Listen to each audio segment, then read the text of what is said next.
Oke, Assalamualaikum warahmatullahi wabarakatuh. Shalom, Om Swastiastu, Namo Buddhaya, salam kebajikan bagi kita semua. Selamat sore, Bu Fitri. Jadi kami dari kelompok 2 ingin menjelaskan tentang algoritma Minimax pada Tic-Tac-Toe. Dan saya sendiri Andika Dwi Rahmawanto, dan teman-teman saya ada Michael, ada Rafael, dan Noval Aris. Oke, pertama-tama di sini saya mau ngejelasin sedikit tentang permainan tic-tac-toe itu sendiri. Jadi tic-tac-toe adalah permainan papan sederhana 3x3 yang dimainkan oleh dua orang. Dan poin-poin pentingnya yang pertama ada pemain pertama menggunakan simbol X dan pemain kedua menggunakan simbol O, di mana pemain bergantian mengisi kotak yang kosong. Untuk mencari pemenang, pemain yang berhasil membuat tiga simbol berurutan dengan horizontal, vertikal, ataupun diagonal, maka dia adalah pemenangnya. Dan jika semua kotak terisi tanpa ada yang menang, hasilnya adalah seri. Oke, di sini ada karena kita membahas tentang algoritma. Untuk tic-tac-toe sendiri itu menggunakan algoritma Minimax, di mana algoritma pengambilan keputusan yang digunakan dalam teori permainan terutama untuk permainan dua permainan yang bergantian dan memiliki informasi lengkap. Tujuannya apa? Tujuannya adalah untuk memaksimalkan kemenangan dan meminimalkan kerugian. Kenapa sih kita nggak pakai Maximax? Karena Minimax sendiri itu tujuan utamanya adalah untuk hati-hati, realistis, dan mengantisipasi lawan. Dan sebaliknya, Maximax itu optimis, mengejar hasil terbesar tanpa fokus ke resiko. Untuk analogi sederhananya gini aja, Minimax itu kan dibilang sendiri di sini hati-hati, realistis, dan mengantisipasi lawan. Di mana kita menutup kemungkinan eh, adanya meminimalisir untuk eh, minimalisir kerugian ataupun minimalisir kekalahan. Dan untuk Maximax ini, kalau contoh analogi sederhananya, kayak kita mau masang undian nih.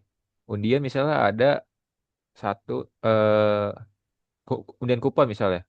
Undian kupon ini misalnya kan yang menang kan pastinya satu doang ya.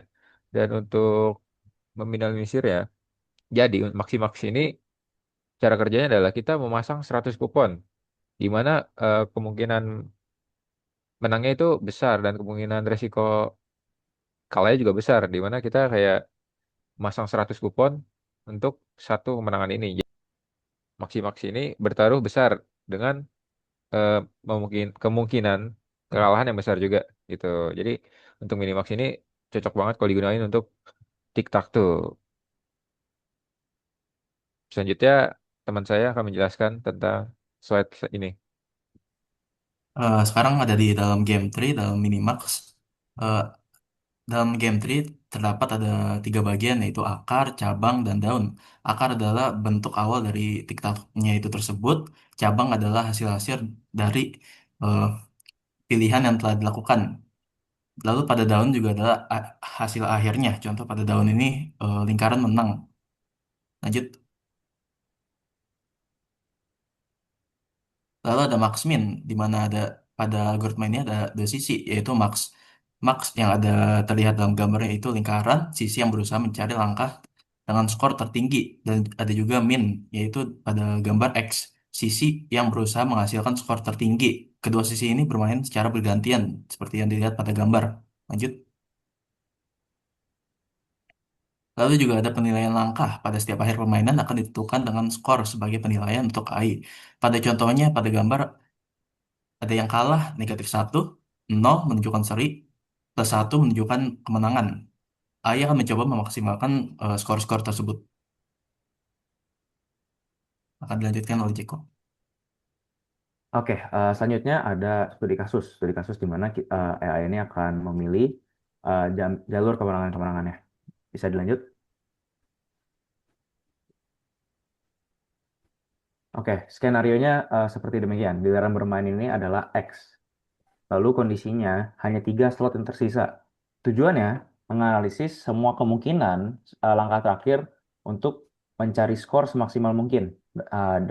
Seperti di gambar, maka pilihannya adalah di atas tengah, di kiri bawah, dan juga di kiri kanan. Maaf, di kanan bawah. Bisa di next. Opsi pertama itu ada di atas tengah. Jadi ketika X-nya ini atau AI-nya ini akan jalan ke tengah atas, maka ada dua kemungkinan selanjutnya, yaitu langkah menang di mana lingkaran ini akan melakukan semacam kesalahan eh, dengan meletakkan posisinya di kiri bawah.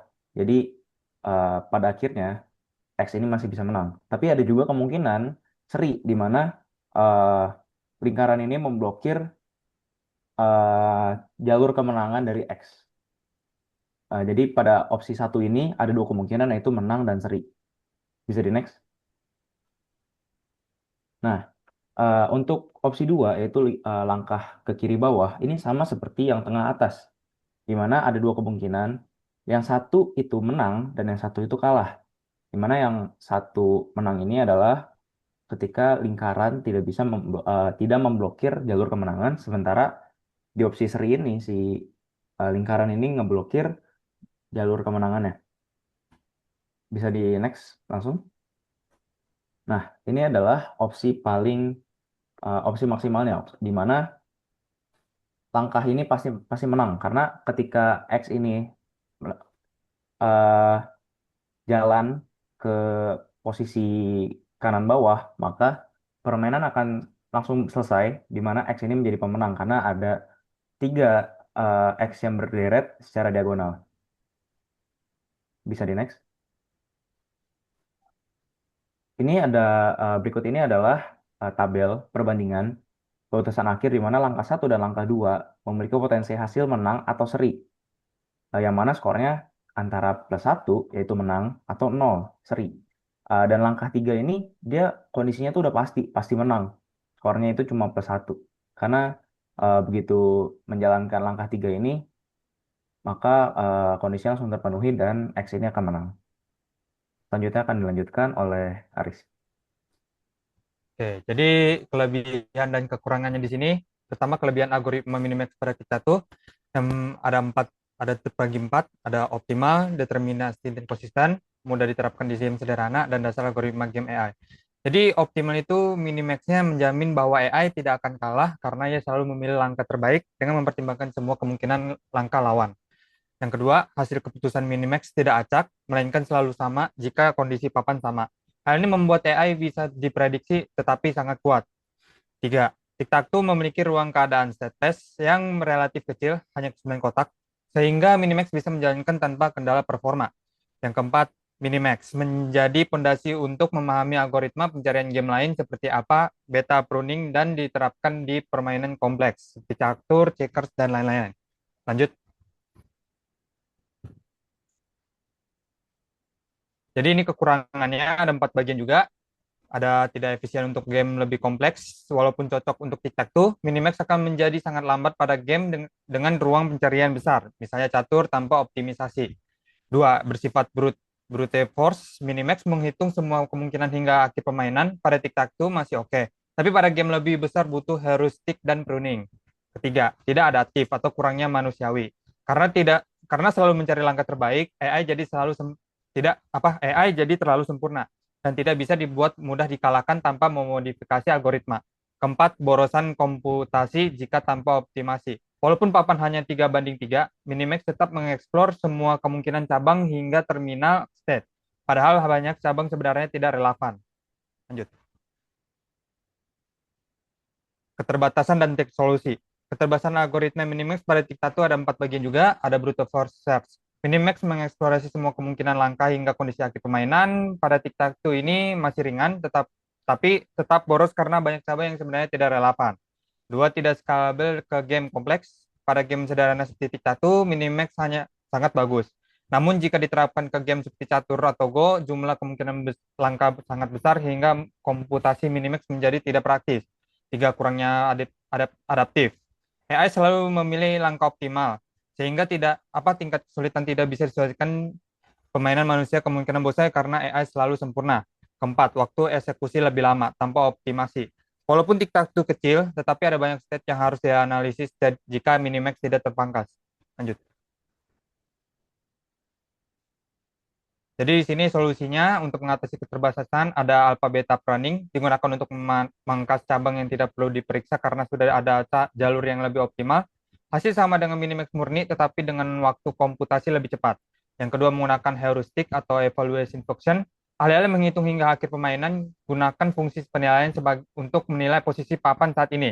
Cocok jika game diperluas, misalnya tingkat 1 versi 4:4 atau 5:5. Pengaturan tingkat kesulitan untuk membuat AI lebih manusiawi bisa ditambahkan faktor probabilitas atau dipangkas ke dalam pencarian, depth limit. Contoh AI easy hanya berpikir 1 atau 2 langkah ke depan, sementara AI hard pakai minimax penuh. 4. Manfaat caching atau memoization.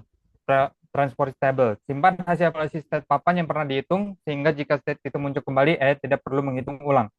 Lanjut. Jadi kesimpulan dari Minimax Tic-Tac-Toe ini adalah algoritma ideal karena menjamin hasil optimal, mudah dipahami, dan sangat kuat. Namun untuk skala game yang lebih besar, Minimax perlu ditingkatkan dengan optimasi agar tetap efisien dan praktis. Jadi sekian dari kelompok kita. Assalamualaikum warahmatullahi wabarakatuh.